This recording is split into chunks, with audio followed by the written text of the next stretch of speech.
Hi అండి. ఏం పేరు సార్ మీ పేరు? ఏ ఊరు నుంచి వచ్చారండి? ఏం తీసుకున్నారండి ప్రొడక్ట్?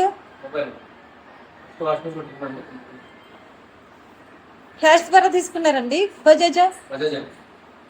ప్రైస్ ఎలాగుందండి? ఈ షాప్ మీకు ఎన్ని సంవత్సరాల నుంచి తెలుసండి? ఈ స్టాఫ్ మిమ్మల్ని ఎలా రిసీవ్ చేసుకున్నారండి? ఇక్కడ ఉన్న స్టాఫ్ అంటే ప్రోడక్ట్ గురించి ఎక్స్ప్లెయిన్ చేసి చెప్పారండి.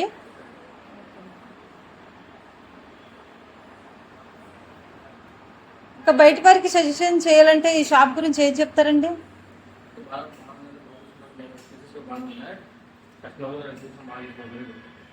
ఓకేనండి, థ్యాంక్స్ అండి.